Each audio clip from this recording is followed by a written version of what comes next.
Student athletes are more likely to use alcohol, use steroids, drink in excess, use marijuana, drink more frequently, and have negative consequences when they're drinking, such as drinking and driving, unsafe sexual behaviors, as well as criminal offenses. Again, this is one of the things that we were talking about. The top teams for drinking would be men's ice hockey, men's lacrosse, and men's golf, women's lacrosse, women's ice hockey, and women's field hockey.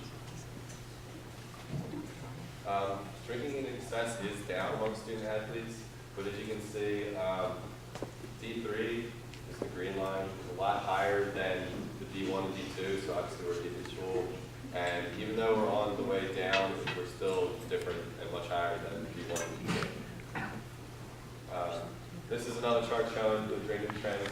Again, that they're down. Males are, which is the blue line, is higher this time, as well as like the female line is on a downward trend, but it's relatively stagnant. So again, somewhat of a problem. Student athletes are less likely to use marijuana, cigarettes, amphetamines, cocaine, and synthetics. And most of the statistics that you can see, the percentages, they don't use it all, which is a good thing. As these are more like smoking and harder drugs.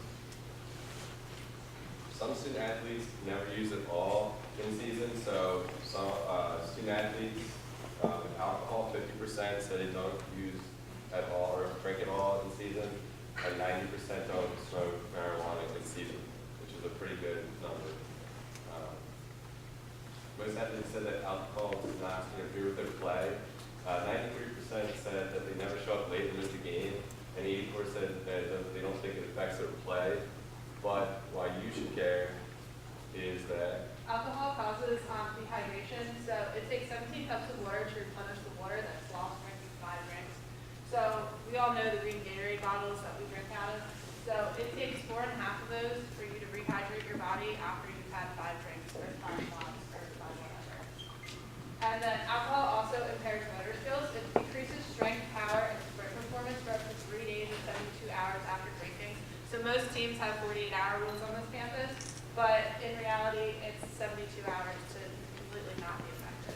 And reaction time is affected for up to 12 hours after you're drinking, and heavy drinking will affect your cerebellum, which is how your balance is regulated, and you fall down or okay. Drinking season will so you're more likely to get sick during this season if you drink, as well as you're going to stay sick longer and not recover. Drinking in season delays muscle repair, so you're more likely to get injured, and if you're already injured and drink, then that's going to delay your recovery time, so of course you want to get back in season as quick as possible. As well, drinking 6 hours before bed will affect sleep, and obviously being college students, and especially college athletes, we need as much sleep as possible to perform, so it's important not to drink that close to sleeping. Lingering effects. This one's important because getting drunk one night can negate up to 14 days of training. So a lot of teams have like pre-seasons of training. So if you do 2 weeks of hard work right before your season and go out and drink heavily, that can just destroy all that work you just did. As well as lingering effects can cause, obviously, hangovers.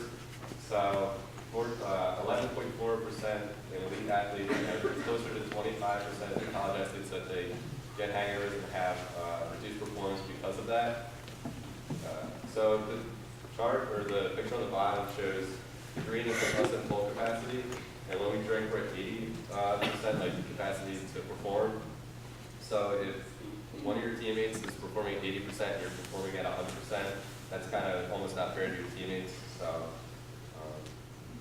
team includes the team success. So if each team followed a dry season, it would be a 15% increase in performance, and that 15%, if like Cabrini had stuck to it, would mean that every single team would have won SAAC and advanced, or at least advanced one round in the NCAAs.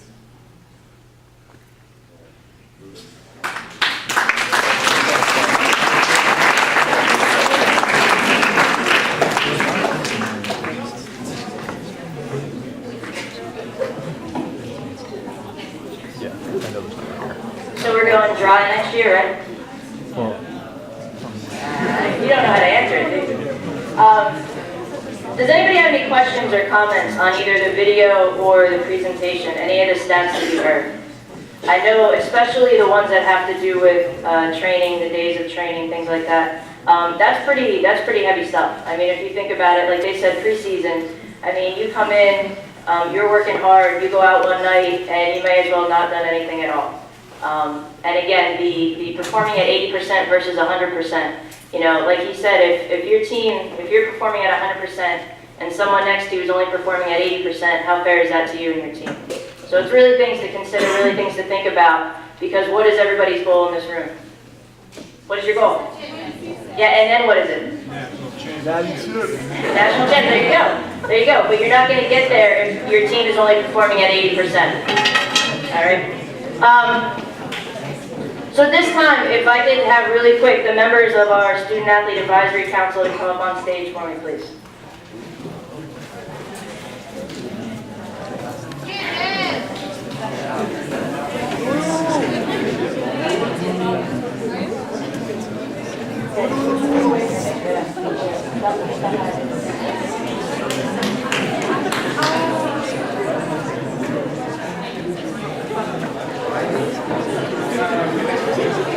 All right, while they all try to arrange themselves so they're not front and center, guys, these are your Student Athlete Advisory Committee members for 2015-16.